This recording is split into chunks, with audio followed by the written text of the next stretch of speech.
We're watching the 2025 NBA Epitome Game Series, presented by Law Murray, Power Rankings Project Ringmaster, at The Athletic.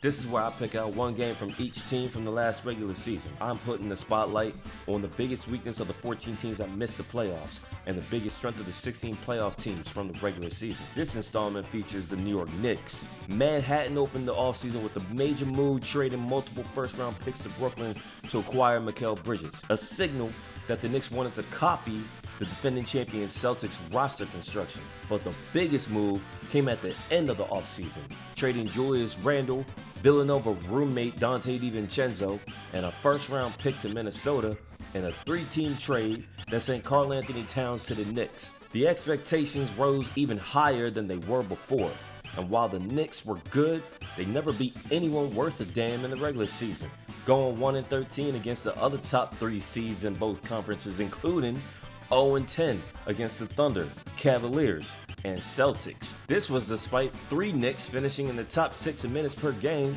and that didn't even include All-NBA selections Jalen Brunson or Karl Anthony Towns. New York earned the 3 seed and survived a scrappy Pistons team in the quarterfinals to set up a matchup in the semifinals against Boston.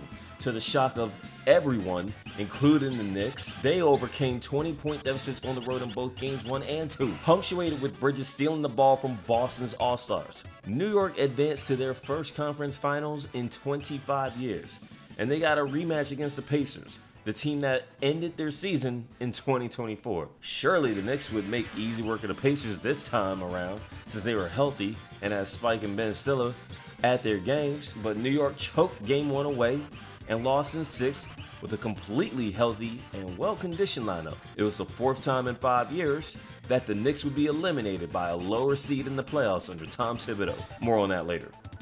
The epitome game for New York came against the Spurs on Christmas. New York had a top 5 offense last season, and a big part of it was about not beating themselves.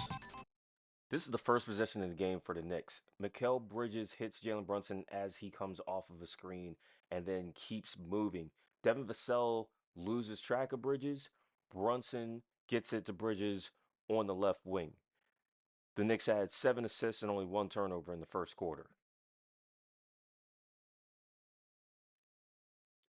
Jeremy Sochan is going to miss this attempt at an alley-oop from Victor Wembanyama. And as Wembanyama recovers, the Knicks get a steal. Now, the Knicks were about average at getting steals. They were one of the 5 slowest teams in the league in fast pace. Maybe they should run more because they were outstanding in transition when they did get on the fast break. And Mikal Bridges gets that dime from Josh Hart and cashes out.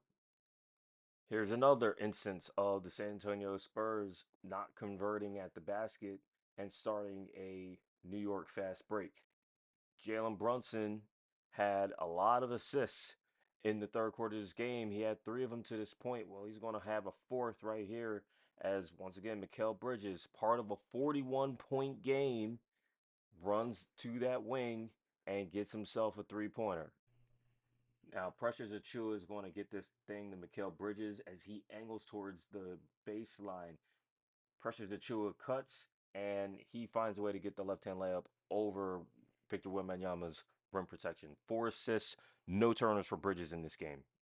New York won this game 117-114. A 3-point win in a game where the Knicks had 9 more offensive rebounds and forced 10 more turnovers than the Spurs. Plus 19 in the possession battle. New York had a season-low 5 turnovers in this game and was 5th in fewest turnovers per game last season. New York made these big trades and had to have extension talks with players like Bridges. So despite Thibodeau winning more games than any Knicks coach since Jeff Van Gundy, he was relieved of his duties and replaced by Mike Brown, who I'm sure was this front office's first choice. Jordan Clarkson and Gershon Yabusele bolster New York's bench, which actually might see the light of day now. And unlike the other semi-credible teams in the East, none of New York's starters underwent a surgery that threatens their training camp. There aren't any excuses left for the Knicks to get back to the NBA Finals. So it will be fascinating to see what they come up with in 2026. Stay tuned for the next installment of the 2025 NBA Epitome Game Series featuring the Indiana Pacers.